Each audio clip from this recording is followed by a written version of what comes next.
یا فورجری کی ہے تو پرچہ ہوگا، اس میں طارق فضل کے خلاف بھی ہوگا because he is the beneficiary, اور اس میں آر او کے خلاف بھی ہوگا۔ اگر اس نے مس کنڈکٹ کیا ہے اپنی حد تک، اس کو دیکھے بغیر کیا ہے، تو بھی اس کے خلاف کرمنل اور ڈسپلن پروسیڈنگز ہوگی۔ ٹھیک ہے، دونوں صورتوں میں وہ اوائڈ کر رہا ہے کہ وہ پراپرلی وہ رپورٹ کر سکے to the election commission of Pakistan. اچھا باقی اب دو جب حلقوں میں میرے بھی کیس یہی میں یہ صورتحال؟ ہو گیا، جی کنسالیڈیشن ہی رک گئی۔ اب دیکھیں نا، ای سی پی کے پاس تو بڑا سمپل کیس ہے، صرف میرے پاس نہیں ہے فارم 45، میرے ساتھ باقی جو 4-5 دیگر قریبی ترین کنٹیسٹنگ کینڈیڈیٹس تھے، کیونکہ 34 کینڈیڈیٹس تھے، مگر 4-5 وہ ہیں، 5 ایک جس کے ہر فارم کے اوپر دستخط ہیں ان کے پولنگ ایجنٹس کے، مصطفیٰ کھوکر، ٹی ایل پی اور اس کے ساتھ جماعت اسلامی اور پیپلز پارٹی، ان سب کے دستخط ہیں۔ اگر یہ فورج بناتے ہیں تو وہ ریکارڈ ٹھیک سامنے آ ہے، جائے گا کہ کیسے آپ نے بنا لیے، اگر فورج نہیں بناتے تو پھر ہمارا 100% کیس ہے ٹھیک کہ بھئی آپ نے پھر فارم 47 کیسے بنا لیا، آپ ان کو نوٹیفائی کریں، نیا نوٹیفیکیشن فارم 47 کا کریں، 48 کا کریں، اور ان کو آپ پھر الیکشن کمیشن ہمیں نوٹیفائی کر دے گا۔ اس لیے 1-2 دن یہ بہت اہم ہے، اور یہ الیکشن کمیشن کے سامنے سارا کچھ ریکارڈ آ جائے گا۔ ہمارے پاس اوریجنل فارم بھی موجود ہے، ہمارے پاس ٹی ٹھیک ایل ہے، پی بھی موجود ہے، ہمارے پاس مصطفیٰ کھوکر بھی ٹھیک موجود ہے، جماعت ہے صاحب بھی شاہین موجود ہے، صاحب، جس نے بالکل میرے ٹھیک، ساتھ کھڑا ہونے کا فیصلہ کیا ہے۔ بالکل ٹھیک ہے۔ اچھا شاہین صاحب، یہ تو اسلام آباد کی 3 سیٹوں کا معاملہ ہو گیا، اب یہ بتائیں کہ یہ جو آج سنی اتحاد کونسل میں آپ نے شمولیت کا اعلان کیا ہے، تحریک انصاف کی طرف سے باقاعدہ اعلان ہو گیا ہے، تو اس سے اتحاد کی وجہ کیا ہے؟ کیا یہ ایک نظریاتی اتحاد ہے یا کوئی عملی مجبوری ہے، سیاسی مجبوری ہے؟ آپ کیا کہیں گے اس کو؟ نظریاتی اتحاد کہیں گے سنی اتحاد کونسل کے ساتھ؟ دیکھیں ود ریسپیکٹ، ویسے تو سنی اتحاد کے حامد رضا صاحب تھرو آؤٹ ہمارے ساتھ نظریاتی طور پر بھی اور ویسے بھی ہمارے ساتھ بلکہ ہی آپ وہ لوگ چلتے رہے شامل ہیں۔ ہوئے ہیں، یہ اتحاد نہیں ہے تحریک، آپ لوگ شامل جی ہو جی گئے ہیں سنی اتحاد کونسل میں۔ جی جی، میں اسی کا میں مثال دے رہا ہوں نا، سنی اتحاد کونسل ہو یا ایم ڈبلیو ایم ہو، دونوں ہمارے اتحادی رہے ہیں الیکشنز میں پچھلے 1-2-4-5 سالوں سے، اور ہمارا پرابلم اور کچھ بھی نہیں ہے سوائے اس بات کے کہ ہمیں ایک لیگل کور چاہیے، اور اس لیگل کور کے لیے تاکہ ہمیں جو ریزرو سیٹیں ہیں وہ ہم لے سکیں، فار دیٹ پرپز ہم نے وہ کنسالیڈیشن کی ہے، ان کے ساتھ اتحاد کرنے مطلب کا یا ان میں شامل آپ ہونے کا لوگ فیصلہ کیا سنی ہے۔ اتحاد کونسل میں شامل تو ہو گئے ہیں، اور آپ سنی اتحاد کونسل کا جو آئین ہے اور جو منشور ہے، آپ اس کی مکمل طور پہ اس سے اتفاق کرتے ہیں اور اس منشور کو اور اس آئین کو آپ تسلیم کرتے ہیں؟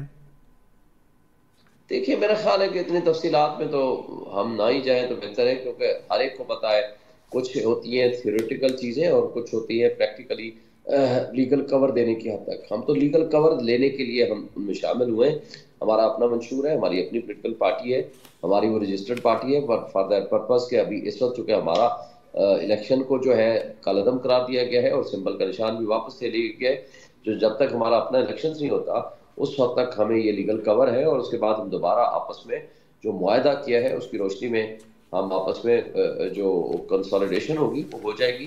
اس سے لیگل کور لینے کی حد تک ہم نے اس پارٹی کو جوائن کیا ہے۔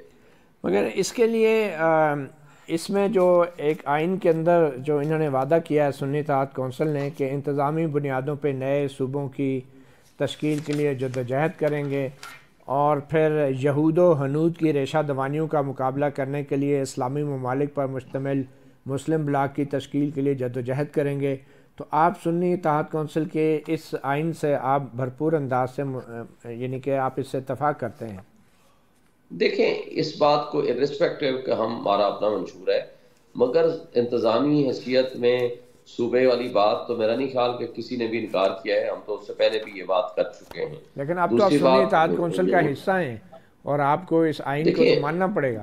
میں جو آپ کو بات گزارش کر رہا ہوں وہ یہ کہہ رہا ہوں کہ یہ والی بات تو ہم اپنے منشور میں بھی شامل کر چکے ہیں۔ دوسری بات یہ ہے کہ یہود و ہنود کی جانے والی کارستانیوں کے مقابلے میں اسلامی بلاک بنانے کا جہاں تک تعلق ہے، وہ تو عمران خان صاحب ہمیشہ اسلامی بلاک کے حامی رہے ہیں، اور انہوں نے آلریڈی آپ نے دیکھا ہے جس طرح بالکل آخری والا ان کا اقتدار بھی تھا، انہوں نے او آئی سی کے وزرائے خارجہ کی میٹنگ بلائی ہوئی تھی افغانستان کے لیے، اور اسی طرح انہوں نے کہ کبھی بھی ایسا زمانہ نہیں رہا کہ انہوں نے مسلم امہ کو اکٹھا کرنے کی ٹھیک ہے، کوشش نہیں کی، اور اس میں تو میرا نہیں خیال کہ یہ ایک ایسی ایشو ہے کسی بھی میرا خیال ہے پاکستانی کو یا مسلم کو کوئی اعتراض ہو۔ اچھا یہ بتائیں کہ یہ جو مجلس وحدت المسلمین کے ساتھ پہلے بات چل رہی تھی وہ نہیں ہوئی، کیا اس کی صورت کیا وجہ تھی کہ دیکھیں میں تو سچی بات ہے کہ اپنے اس مقدمے کی وجہ سے اوور برڈن رہا ہوں. I could not attend the meetings جس میں یہ ساری لیڈرشپ کے فیصلے ہوئے ہیں. لیکن میرا ذاتی خیال یہ ہے کہ اعتراضات بہت سارے آئے تھے کچھ جگہوں سے، تو پھر اس لیے انہوں نے کنسالیڈیٹ کر کے آپس میں اتحاد کی بنیاد پر پھر فیصلہ کیا ہے. اس میں تو کوئی شک نہیں کہ علامہ ناصر صاحب کی جو MWM ہے وہ ہمیشہ ہمارے ساتھ کھڑی ہے، اور بلکہ آج بھی وہ ہمارے ساتھ کھڑے ہیں. اور ٹھیک جو فیصلہ ہوا ہے اس کی موجودگی میں ہوا ہے، اور سنی اتحاد کونسل کے حامد رضا صاحب کی موجودگی میں ہوا ہے. ان کو اعتماد میں لے کے یہ فیصلہ کیا گیا ہے. تو یہ انٹرنل کوئی ڈفرینسز کی بات نہیں ہے، مگر ویسے تو پی ٹی آئی جو ہے جمعیت علماء اسلام میں بھی شامل ہو سکتی تھی خواتین کی نشستوں کے لیے، تو اس کا کوئی آپشن ہی زیر غور آیا. میرا خیال ہے کہ شیرانی گروپ کے ساتھ ہماری کوئی گفتگو اور بات چیت جاری رہی ہے. باقی نہیں، تفصیلات میں مجھے فضل نہیں پتا الرحمان چونکہ اس صاحب کی میں اصل بات کر رہا ہوں اس میں. نہیں، وہ نہیں ممکن، ان کے ساتھ اس طرح کا ممکن نہیں ہے. اچھا، کس وہ طرح کے معاملات پاسبل چل رہے ہیں فیوچر ویسے فضل الرحمان صاحب کے ساتھ؟ ان کے ساتھ گفتگو کا سلسلہ ضرور شروع کیا تھا اسد کیسر صاحب نے، جو کہ ظاہر ہے وہ ہماری سیاسی کمیٹی کے سربراہ ہے. مگر میرا نہیں خیال کہ ان کے ساتھ کسی بھی حوالے سے کوئی اتحاد یا ٹھیک، ایسا کوئی سیاسی اتحاد جس کو ہم گورننس کے ساتھ بھی چلیں. شامل کر سکیں اچھا شاہین یا صاحب یہ فیوچر کی بتائیں کہ ڈومینو بنا سکیں. چیف جسٹس قاضی فائز صاحب پہ آپ لوگوں نے مکمل ہی عدم اعتماد کر دیا ہے؟ دیکھیں چیف جسٹس آف پاکستان کے ساتھ احترام کے ساتھ دیکھیں دو ایسے فیصلے، تین چیزیں آئی ہیں. ایک فیصلہ دیکھیں، پہلا جو RO کے حوالے سے DRO کے حوالے سے ہمارا اعتراض تھا کہ وہ جوڈیشری کے لوگ ہونے چاہیے. اگر وہ جوڈیشری کے لوگ ہوتے تو آج اتنا جو تباہی اور بربادی اور ڈاکہ زنی سر عام ہوئی ہے، میرا خیال ہے یہ نہ ہوتی کم سے کم.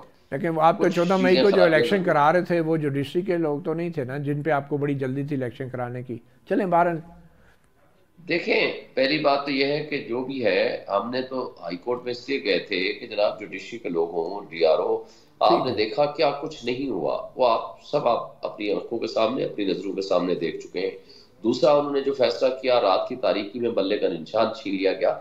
یہ صرف ہمارا حق نہیں مارا گیا، 70% آبادی جو کروڑوں میں ہے ان سب کا حق مارا گیا، جس میں یہ کہا گیا تھا کہ جناب آپ تو یہ نہیں کر سکتے کہ جس کے پاس نشان ہے اس نشان کے بغیر آپ کیسے پروسیس آف الیکشن میں جا سکتے ہیں.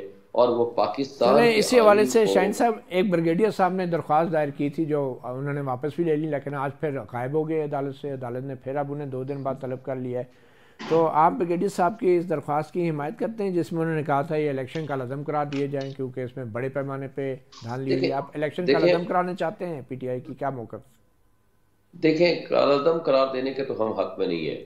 ہم یہ کہتے ہیں کہ جو ہماری سیٹیں ہم جیت چکے ہیں، جس کا واضح ثبوت اور پروف ہمارے پاس بھی ہے اور پوری دنیا نے دیکھا ہے، اس کی روشنی میں ہمارا حق ہمیں واپس دیا جائے. اور یہ عوام کا حق ہے، صرف ہمارا ذات کا حق نہیں ہے. اس لیے کہ عوام کا یہ حق کے حکمرانی ہے کہ وہ جس کو اپنا نمائندہ منتخب کرنا چاہیں، یہ ان کا حق ہے. ان کے مینڈیٹ پہ جو ٹھیک. چوری اور ڈاکہ زنی ہوئی ہے وہ واپس کیا جائے. ہم اس پریئر کی حد تک اتفاق نہیں کرتے، مگر اس حد تک کہ جتنا فورجری ہوئی ہے فارم 47 اور نوٹیفیکیشن تک، اس کو ریکٹیفائی کیا جائے. ہم اس کے قائل ہیں. لیکن آج ان کو یہ بھی دیکھنا چاہیے تھا، میں موجود تھا جو آرڈر کیا انہوں نے، مگر یہ بھی دیکھنا چاہیے تھا کہ کیا اس کو کہیں اٹھا تو نہیں لیا گیا کہ وہ گھر پہ بھی نہیں ہے، موبائل بھی بند ہے، وہ کیا سچویشن ہے، وہ کن حالات میں نہیں آ رہا. صرف یہ کہہ دینا کافی نہیں ہے کہ وہ نہیں آ رہا، اس نے پاپولرٹی گین کر لی اور اس کے بعد وہ غائب ہو گیا.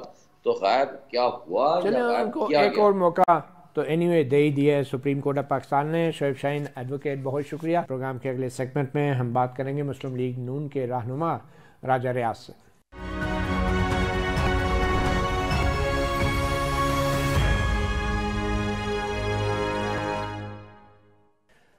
Welcome back. ہمارے ساتھ موجود ہیں مسلم لیگ نون کے رہنما راجہ ریاض، جو سابق لیڈر آف دی اپوزیشن بھی رہے ہیں، اور ان کے فرزند دانیال احمد نے فیصل آباد 10 سے 92,594 ووٹ لے کے دوسری پوزیشن حاصل کی. راجہ ریاض صاحب بہت شکریہ، آپ نے صحافی پروگرام کو وقت دیا. سب سے پہلے تو بڑا شور ہے دھاندلی کا، تو یہ فیصل آباد 10 میں جو آپ کے فرزند الیکشن لڑے مسلم لیگ نون کے ٹکٹ پہ، یہ بھی دوسرے نمبر پر رہے اور پہلے نمبر پہ صاحبزادہ محمد حامد رضا جو سنی اطاعت سے ان کا تعلق ہے مگر آزاد حیثیت سے لڑے، 1,28,687 ووٹ لے کر جیتے ہیں۔ تو پہلے تو اس جو الیکشن کے نتائج ہیں اس کے بارے میں آپ کچھ کہنا چاہیں گے؟ جی پچھلی دفعہ انہوں نے آزاد الیکشن 2018 میں میرے مقابلے میں لڑا تھا اور انہوں نے 5,000 ووٹ دیے تھے۔ اس دفعہ الیکشن ہوا ہے اور فیصل آباد آپ کو پتہ ہے کہ صنعتی شہر ہے، یہاں پہ ہمارا پاور لوم سیکٹر بری طرح متاثر ہے، مہنگائی ہے، بے روزگاری ہے، اور مہنگائی، پٹرول مہنگا ہے، بجلی کے بل بہت ہیں۔ میں یہ نہیں مانتا کہ یہ پی ٹی آئی کو ووٹ پڑے ہیں، یہ مہنگائی کے خلاف ووٹ پڑے ہیں، اور میں جو اپنی شکست ہے اس کو تسلیم کرتا ہوں، اور ان کو جو میرے بیٹے سے صاحب جیتے ہیں میں ان کو مبارکباد پیش کرتا ہوں۔ ہاں مطلب کہ ویسے تو آپ کا نام بھی بیلٹ پیپر پر موجود تھا اور آپ کے نام کے آگے 381 ووٹ ہیں، مگر شاید آپ نے دستبردار ہونے کا اعلان کر چکے تھے آپ پہلے ہی۔ جی میں تو ظاہر ہے دستبردار ہو گیا تھا، لیکن کاغذ واپس لینے کا ٹائم گزر چکا تھا، اس لیے پھر میں کاغذ واپس نہیں لے سکا۔ اچھا، بطور ایک رہنما مسلم لیگ نون آپ سمجھتے ہیں کہ یہ جو الیکشن کے نتائج ہیں یہ آپ کی پارٹی کی جیت ہے، فتح ہے، یا کچھ اور ہے؟ دیکھیں جی میں سمجھتا ہوں کہ یہ ہم پی ٹی آئی والے نہیں کہ جہاں جیت جائیں وہاں کہیں جی کہ بہت فیئر الیکشن ہوا ہے۔ کے پی کے میں وہ کہہ رہے ہیں کہ بہت فیئر الیکشن ہوا ہے، پنجاب میں جہاں وہ سیٹیں جیت گئے ہیں کہتے ہیں بہت فیئر الیکشن ہوا ہے، جہاں ہار گئے ہیں وہاں کہتے ہیں جی بے ایمانی ہوئی ہے۔ یہ رویہ کو درست رویہ نہیں ہے۔ ہم الیکشن کے نتائج کو تسلیم کرتے ہیں۔ پنجاب میں صوبائی اسمبلی میں انشاءاللہ ہم حکومت بنانے جا رہے ہیں اور چیف منسٹر مریم نواز صاحبہ ہوں گی انشاءاللہ۔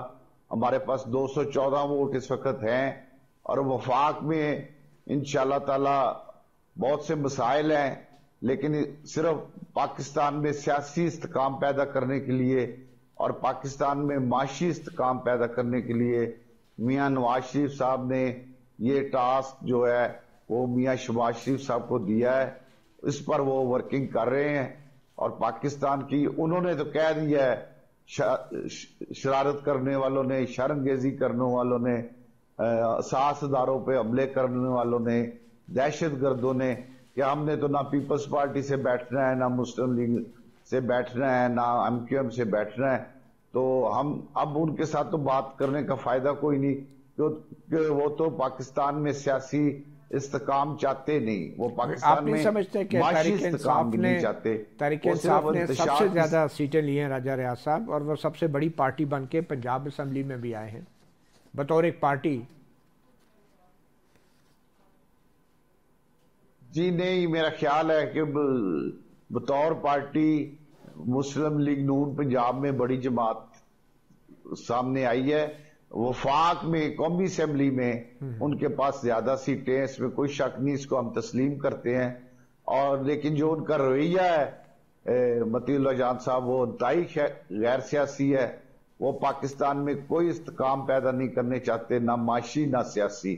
اس رویے پہ افسوس کیا جا سکتا ہے، لیکن مسلم لیگ نون انشاءاللہ پاکستان میں سیاسی استحکام بھی چاہتی ہے، کیونکہ جب تک سیاسی استحکام نہیں ہوگا معاشی استحکام نہیں آ سکتا۔ اچھا، ویسے سیاسی استحکام کو پیدا کرنے کے لیے بہت سی جماعتوں سے رابطے کیے جا رہے ہیں، اور اس کا صرف ایک مقصد ہے کہ ملک میں سیاسی استحکام ہو، ملک میں معاشی استحکام ہو، ملک اپنے پاؤں پہ کھڑا ہو۔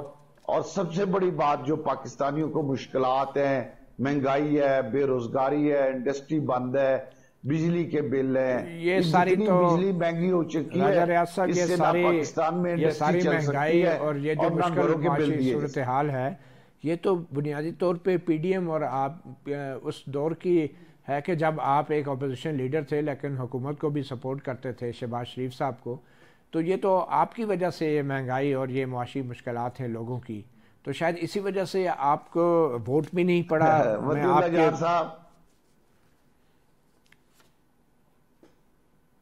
متی اللہ جان صاحب، مجھے آپ سے یہ امید نہیں کہ آپ یہ مہنگائی، بے روزگاری، جو ملک کا برا حال ہے، جو ملک جس طرح بزدار نے ملک کو لوٹا، جس طرح عمران خان کی پوری ٹیم نے ملک کو لوٹا، اس کے بعد آپ کو کم از کم یہ نہیں کہنا چاہیے. مگر آپ تو اس ٹیم کا حصہ رہے نا کافی طویل عرصے تک. پاکستان میں ہے، آپ کو کوئی پچھتاوا نہیں کہ اگر آپ پی ٹی آئی کے ساتھ ہوتے تو آج آپ بھی جیت چکے ہوتے الیکشن؟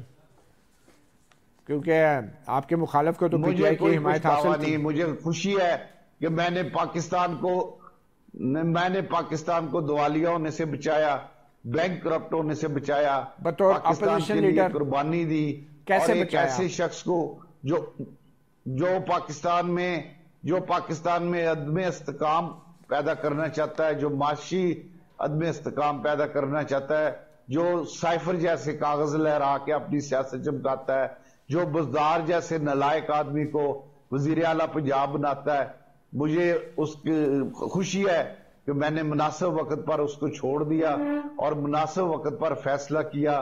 سیاست میں ہار جیت میں کوئی معنی نہیں رکھتی، لیکن آپ کے خیال میں راجہ صاحب، آپ کے خیال میں اب جو ہے اگر آپ کو بزدار کے وزیر اعلیٰ بننے پہ اعتراض ہے تو کیا شہباز شریف کے وزیر اعظم بننے سے ملک کی معاشی صورتحال بہتر ہو جائے گی؟ کیا خیال ہے، نواز شریف کو وزارت عظمیٰ نہیں لینی چاہیے تھی؟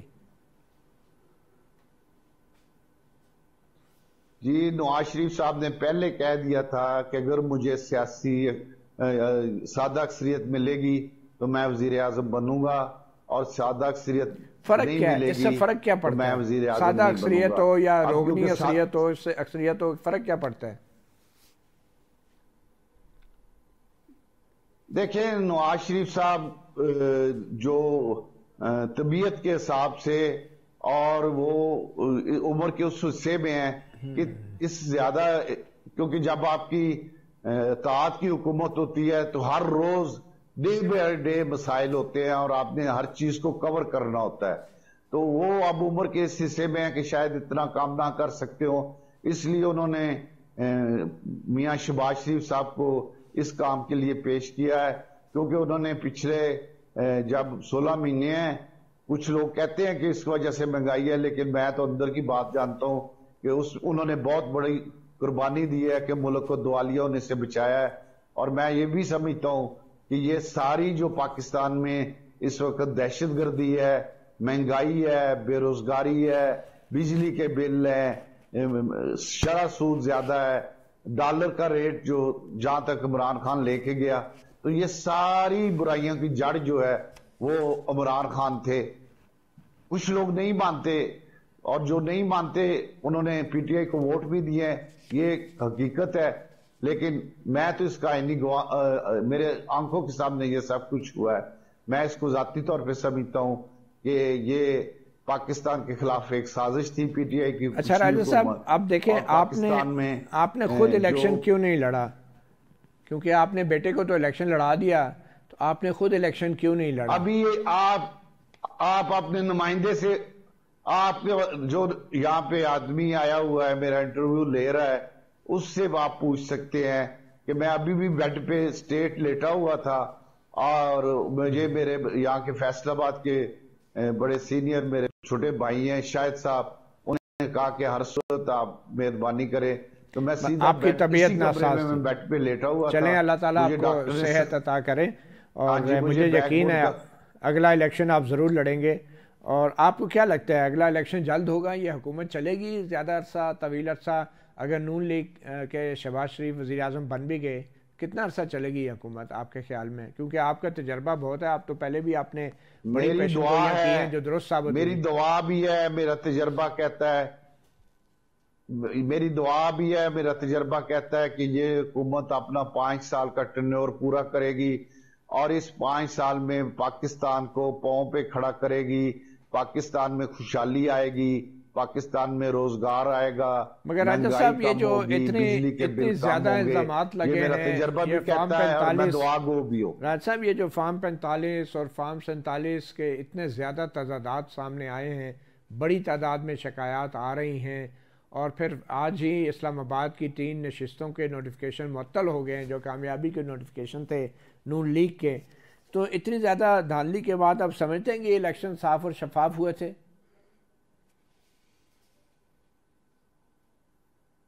دیکھیں جی یہ الیکشن ہم تو پاکستان میں استحکام کے لیے ان نتائج کو تسلیم کرتے ہیں اور ہم آگے بڑھنا چاہتے ہیں. ہم نے تو باقی سیاسی جماعتوں کو بھی، فضل الرحمان صاحب سے بھی ہماری ریکویسٹ ہے کہ وہ اس اتحاد میں شامل ہوں، اور پاکستان اس وقت سیاسی عدم استحکام کا شکار کرنے کی ایک سازش کی جا رہی ہے. اس سازش آپ ہر یہ کہہ رہے ہیں محب کہ وطن مولانا پاکستانی فضل الرحمان اس صاحب سازش جو کو ہیں ناکام بنائے. پاکستان کو عدم استحکام کا شکار کرنے کی سازش کا حصہ ہے مولانا فضل الرحمان، اور جو دھاندلی کے الزامات لگا رہے ہیں؟ نہیں، میں نے یہ نہیں کہا. میں نے یہ نہیں کہا. آپ اپنے پاس سے جو مرضی کریں. میں یہ کہہ رہا ہوں کہ پاکستان کو اس وقت ایک سیاسی استحکام کی ضرورت ہے، اور مولانا فضل الرحمان صاحب اس میں اپنا وہ بزرگ بھی ہیں، بہت ماشاءاللہ دور اندیش ہیں، وہ اپنا ایک مثبت رول اس میں ادا کریں. میں انہیں ریکویسٹ کر رہا ہوں ایک پاکستانی ہونے کے ناطے اور ایک ان کے چھوٹے بھائی ہونے کے اچھا آپ یہ ناطے بتائیں نا کہ کہ ہر دھاندلی محب کے وطن پاکستانی اس دھاندلی کے وقت الزامات جو ہیں پاکستان میں راجہ ریاض صاحب یہ صرف استحکام مولانا فضل الرحمان استحکام صاحب نہیں لانے کی لگا کوشش. رہے. دھاندلی کے الزامات تو اب کمشنر راولپنڈی بڑے سینئر افسر ہیں، بیوروکریٹ ہیں، انہوں نے بھی الزام لگائے ہیں اور کہا ہے کہ انہوں نے خودکشی کی کوشش بھی کی ہے. اور جی وہ 13 حلقوں میں 20 سال فیصل آباد میں رہے ہیں، اور وہ رجسٹریوں پہ ان کی ڈیوٹی تھی، تو اربوں روپے انہوں نے کمائے ہیں. پھر وہ بہت سے ان کے یہاں فیصل آباد 20 سال انہوں نے نوکری کی یہ ہے. تو آپ الزام لگا رہے مجسٹریٹ بھی ہیں، رہے کوئی ہیں، آپ کے پاس سٹی ثبوت مجسٹریٹ ہے؟ بھی رہے ہیں. کوئی آج تک کیس بنا ان کے میں خلاف؟ کوئی الزام شو نہیں لگا کاز، رہا. کوئی انکوائری، اور کوئی بالکل انویسٹیگیشن، کوئی نیب کا ریفرنس آج تک کچھ ہے جس کا آپ حوالہ دے بہت سکتے ہیں؟ کچھ ہے. میں آپ کو وطی اللہ صاحب وہ سب کچھ دے دوں گا. اور ابھی بھی انہوں نے اوورسیز پاکستانیوں کے سے کچھ ایسے معاملات طے کیے ہیں، گھر بھی لیا ہے، پیسے بھی لیے ہیں، اور یہ الیکشن کو ڈسپیوٹڈ بنانے کی انہوں نے کوشش کی ہے. یہ پی ٹی آئی کی عادت ہے کہ وہ اس طرح کی سازشیں کرتی ہے. یہ پی ٹی آئی کی جو سازشیں کرنے کی عادت ہے، یہ بھی اس کا جو مجسٹریٹ کمشنر صاحب ہے پنڈی، اس سازش کا حصہ ہے. لیکن ابھی اگر تمام ان حلقوں کے نتائج جو ہیں وہ کمشنر راولپنڈی کے الزامات کے مطابق تبدیل ہو گئے، یا یہ فائنڈنگ آ گئی انکوائری کی کہ واقعی یہاں پہ نتائج غلط تیار ہوئے تھے، تو پھر آپ کیا کہیں گے؟ پھر انکوائری کا انتظار تو آپ کو بھی کرنا چاہیے نا. آپ نے الزام لگا دیا ایک سرکاری افسر کے اوپر جس کے خلاف کوئی ریکارڈ پہ کچھ موجود نہیں ہے کرپشن کے حوالے سے، اور آج تک ان کو نکالا نہیں گیا نوکری سے. اب وہ ریٹائرمنٹ کے قریب آ کے آپ ان پہ الزام لگا رہے ہیں، وہ ریٹائرمنٹ کے قریب آ کے ان کے خلاف بہت کچھ موجود ہے، اور انہوں نے ریٹائرمنٹ سے پہلے ایک پی ٹی آئی کی جو سازش تھی اس کا حصہ بنے ہیں. میں موجودہ جو نگران وزیر داخلہ ہیں ان سے اپیل کرتا ہوں کہ ان کا نام ای سی ایل پہ ڈالا جائے. انہوں نے کمشنر کا اس موجودہ الیکشن میں، ہم نے خود الیکشن لڑا ہے، کمشنر کا اس میں کسی بھی ڈویژن کے کمشنر کا کوئی رول نہیں تھا. ڈی سی کا رول تھا، ریٹرننگ افسر کا رول تھا. تمام جو ڈی سی اور ریٹرننگ افسر ہیں انہوں نے کل پریس کانفرنس کر کے کہا ہے کہ کسی قسم کی دھاندلی نہیں ہوئی. اس آدمی نے صرف پی ٹی آئی کی سازش کا یہ حصہ بنا ہے، لالچ کیا ہے، پیسے لیے ہیں، اور ان کا اعلی کار بنا ہے، اور پاکستان میں ایک پورے ڈویژن کے الیکشن کو ڈسپیوٹڈ بنانے کی کوشش کی ہے. اور سب سے بڑی بات کہ اس نے چیف جسٹس سپریم کورٹ پہ بھی الزام لگا دیا ہے. تو اب اس کی ایک مکمل انکوائری ہونی چاہیے، اور دودھ کا دودھ اور پانی کا پانی ہونا چاہیے. اور آج آپ کو میں بتا رہا ہوں کہ اس سے ثابت ہوگا کہ یہ سازش ہوئی ہے اور پیسے لے کے سازش کی گئی. چلیں، بہرحال آپ کے پاس بھی جو ثبوت ہوں گے آپ یقیناً انکوائری کمیٹی کے سامنے یا الیکشن کمیشن کے سامنے پیش ہو کے وہ ثبوت دیں گے، کیونکہ یہی پبلک سروس ہے ایک منتخب نمائندے کی بھی اور سیاستدان کی بھی. اتنا بڑا الزام تو ہے، مگر پھر ثبوت بھی ضرور راجہ ریاض صاحب آپ پیش کریں گے. صحافی پروگرام کو وقت دینے کے لیے بہت شکریہ. اگلے سیگمنٹ میں ہم بات کریں گے جماعت اسلامی کے امیر جناب سراج الحق، جن کا استعفیٰ ان کی شورا نے نامنظور کیا ہے. اب ایک بار پھر وہ جماعت اسلامی کی سربراہی کے لیے تیار ہیں.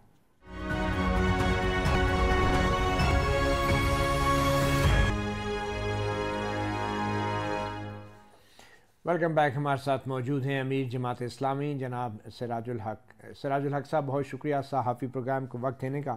ایک تو آپ کو ویلکم بیک کہنا چاہیے کیونکہ آپ کا استعفیٰ آپ کی شورا نے منظور نہیں کیا، پہلے تو تھوڑا سا یہ وضاحت کر دیں کہ آپ نے استعفیٰ دیا کیوں تھا؟ کیا یہ دھاندلی کی وجہ سے دیا تھا یا آپ عملی طور پہ ناکام ہوئے اپنی حکمت عملی میں اس وجہ سے دیا تھا؟ وجہ کیا تھی؟ بسم اللہ الرحمن الرحیم۔ مطیع اللہ جان 5 سال محنت کی، دورے کیے، اور پہلی بار ہم نے 750 حلقوں پر اپنے امیدواران کھڑی کیے، ایک انقلابی منشور دیا، اپنا نشان دیا، اپنا جھنڈا بھی دیا، لیکن اس بسیار کوشش کے باوجود بھی الیکشن کے بعد ہم وہ نتائج حاصل نہیں کر سکے جو ہمیں مطلوب تھے، جو ضروری تھے، جس کے ہمیں امید تھی، اور اس وجہ سے میں نے ذاتی طور پر اس ذمہ داری کو قبول کیا اور استعفیٰ دیا تھا۔ اس میں کوئی دھاندلی کا معاملہ تو نہیں تھا کہ آپ سمجھ رہے تھے کہ شاید یہ الیکشنز میں دھاندلی ہوئی ہے، اور احتجاج بھی آپ ویسے تو کر رہے ہیں اور الزام بھی لگا رہے ہیں دھاندلی کا، مگر آپ کے استعفے کا دھاندلی سے کوئی تعلق نہیں تھا؟ 8 فروری کو الیکشن ہوا، 9 کو رزلٹ آنے شروع ہو گئے، 10 تاریخ کو میں نے پریس کانفرنس کی کہ تاریخ کا بدترین الیکشن ہے، اور جو دھاندلی نہیں ہے بلکہ دھاندلا ہے، اس سے بھی کوئی بہت بڑا بلا ہے جو اس وقت الیکشن کے نام سے اس قوم پر نازل ہوئی ہے، اور جنہوں نے جیتا ہے وہ بھی کہتے ہیں کہ دھاندلی ہے، جنہوں نے ہارا ہے وہ بھی کہتے ہیں کہ دھاندلی ہے۔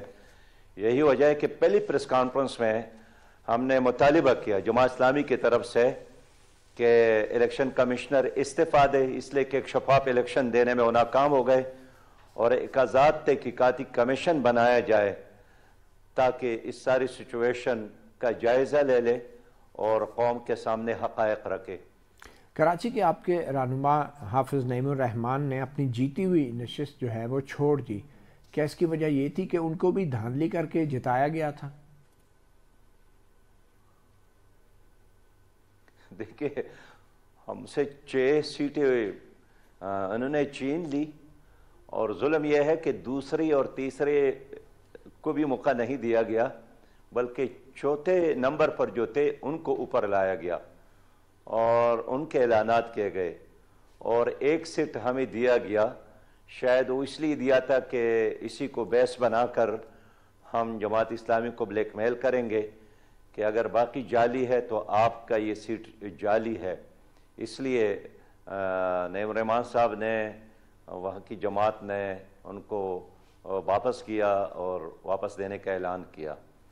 ہمارا مطالبہ یہ ہے کہ جو ہمارا حق بنتا ہے وہ ہمیں دے دے، ہمیں خیرات نہ دے، صدقات نہ دے، کوئی جعلی کامیابی سے ہمیں نہ نوازے، جو ہمارا اصل اپنا حق بنتا ہے وہ تو کم از کم دے دے، وہ دینا پڑے گا۔ تو آپ کے نزدیک یہ دھاندلی کون کر رہا تھا؟ نتائج کون تبدیل کر رہا تھا؟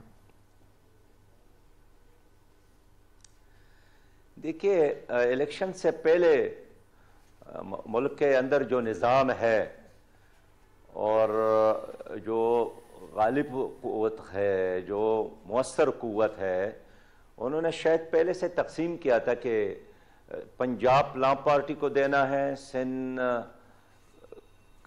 پیپل پارٹی کو دینا ہے، کراچی شہر امکیوم کو دینا ہے، خیبر پختونخوا میں آزاد کو آنے دے، اور بلوچستان میں اسی طرح ایک معجون مرکب کی صورت میں سرداروں کا نظام ہو۔ تو یہ اس خاکے کا ایک شکل ہے جس میں رنگ بھرنے کے لیے الیکشن کے نام سے ایک ایکسرسائز کی گئی، ایک ڈرامہ کیا گیا۔ تو اس خاکے کا آپ کو علم کیسے ہوا؟ اس خاکے کا علم مجھے ایسے ہی ہوا کہ اب دیکھیے، اس ملک میں ہم رہتے ہیں اور 70 سے لے کر آج تک جتنے الیکشن ہو گئے ہیں، تو نام تو الیکشن ہوتا ہے، لیکن صحیح بات یہ ہے کہ الیکشن کے نام پر سلیکشن ہوتا ہے۔ 1970 کے جو عوام کا فیصلہ ہے اس کو قبول کیا گیا، 161 سیٹ جنہوں نے جیتی تھی وہ پارٹی ناکام، اور 81 والے کو یہاں حکومت دی گئی، پاکستان ٹوٹ گیا۔ 77 میں پھر دھاندلی کی گئی، پھر ماشاءاللہ قوم نے احتجاج بھی کیا، اعتراض بھی کیا، جلسے کے، جلوس کے، جیل بھرے، تحریک چلائی، لیکن اس کا بدلہ ایک شفاف الیکشن کی بجائے ماشاء اللہ کی صورت میں دیا گیا۔ 97 کے بعد پھر آپ نے دیکھا کہ ماشاء اللہ اور ایمرجنسی اور پلس ایمرجنسی، تو یہ پہلی بار نہیں ہو رہا ہے، ایک مستقل کھیل ہے۔ لیکن المیہ یہی ہے مطیع اللہ جان کہ جن لوگوں کی اس کیک میں کچھ حصہ ملتا ہے وہ خاموش ہو جاتے ہیں، وہ راضی ہو جاتے ہیں۔ اور میں نے پہلے بھی کہا تھا کہ اصول اور نظریات کچھ نہیں ہے، بس یہی ہے کہ جو دودھ کا بوتل ہے وہ میرے منہ میں رکھے، باقی آپ جو کچھ بھی کرتے ہیں میں اس پہ راضی ہوں۔ ویسے سراج الحق صاحب، جماعت اسلامی تو کبھی کسی الیکشن میں ایسے کامیاب نہیں ہوئی کہ کہیں بھی وہ خود ہی حکومت بنا سکتی، تو اب کی بار ایسا مختلف کیا تھا؟ آپ کے نزدیک کتنی سیٹوں پہ آپ جیت رہے تھے قومی اسمبلی میں اور کتنی سیٹیں نکلی؟ کچھ بھی نہیں؟ مطیع اللہ جان، ہمیں بڑی امید تھی اور ہے، اب بھی ہے۔ ہم نے الیکشن ہارا ہے، ہمت نہیں، اور ہم اسی طرح کڑے ہیں۔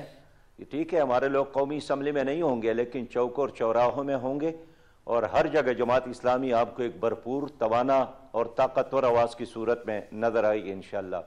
ہمارا یہ خیال تھا کہ ہم کامیاب ہوں گے، ہم ایک ایسے اپوزیشن کا کردار ادا کریں گے جو حکومت کی ناک میں نکیل ڈال کر درست سمت میں چلائیں گے۔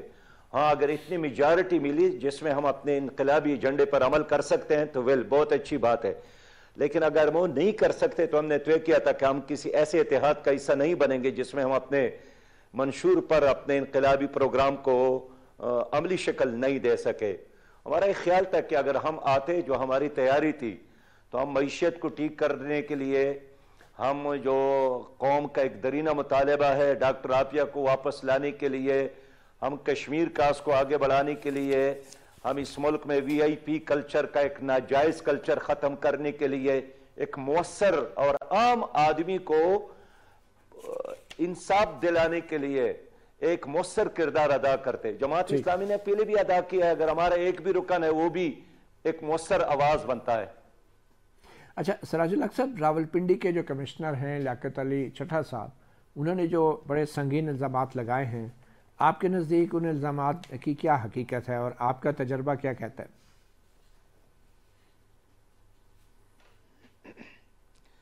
یہ ایک بہت بڑا سوال پیدا ہو گیا جو انہوں نے الزامات لگائے ہیں الیکشن کمیشن پر بھی، یہ خود چیف جسٹس پر بھی اور نظام عدل پر بھی، اور میں سمجھتا ہوں کہ یہ تو دیگ کا ایک چاول ہے، اگر آپ اندر جھانک کر دیکھیں تو شاید سارا دیگ ایسا ہی ہے۔ اب سوال یہ ہے کہ باقی لوگوں کا جو ضمیر ہے وہ کب جاگتا ہے؟ کاش وہ جاگ جائے تو معاملات ٹھیک ہو جائیں گے اور کلیئر بھی ہو جائیں گے۔ آپ ان کے الزامات سے اتفاق کرتے ہیں، اور کیا آپ ان کی اس بات سے بھی اتفاق کرتے ہیں کہ فوج نے الیکشن درست کروائے؟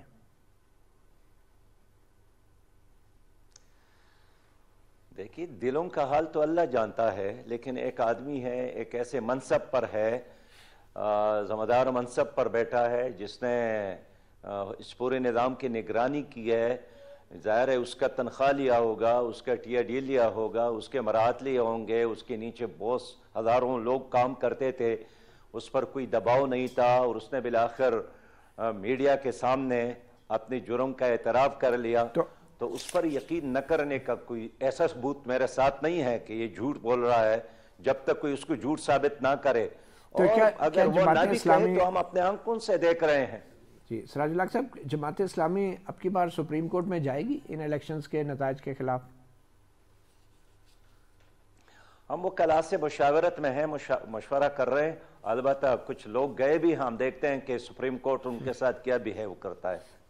اچھا، کوئکلی آخر میں یہ بتاتے ہیں کہ جماعت اسلامی کو جو اب کی بار ایک قسم کے سیاسی شکست ہوئی ہے، آپ اس شکست کو جماعت اسلامی کے لیے اور جماعت اسلامی کی سوچ کے لیے اور نظریے کے لیے شکست سمجھتے ہیں؟ مطیع اللہ جان، پہلی بات تو یہ ہے کہ اگر فیئر الیکشن ہوتا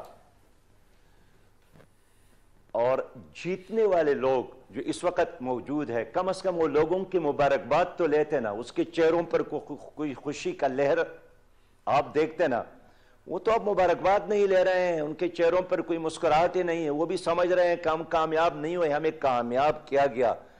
تو اگر فیئر الیکشن میں ہم ہارتے، ہم ضرور سوچتے کہ شاید ہمارا طریقہ کار غلط ہے، لیکن یہ الیکشن کا طریقہ کار غلط ہے، اور اس پر میں نہیں بول رہا ہوں، تمام سیاسی جماعتوں کے لوگ سوائے اس کے جو بینیفیشری ہے وہ بات نہیں کرتے ہیں، باقی تو ہر کوئی بات کرتا ہے۔ ٹھیک ہے سر، باقی رہی جماعت اسلامی، تو متی اللہ جان میری بات سنیں، جماعت اسلامی کے قدم آگے بڑھے ہیں، گزشتہ الیکشن کے بنسبت اس بار ہمارے ووٹ ڈبل سے بھی زیادہ ہو گئے ہیں، اور تو ہم نے الیکشن آ رہا ہے متی اللہ جان، ہم نے ہمت نہیں آ رہا ہے۔ سراج الحق صاحب صحافی پروگرام میں شرکت کا بہت شکریہ، اجازت دیجیے، اللہ حافظ۔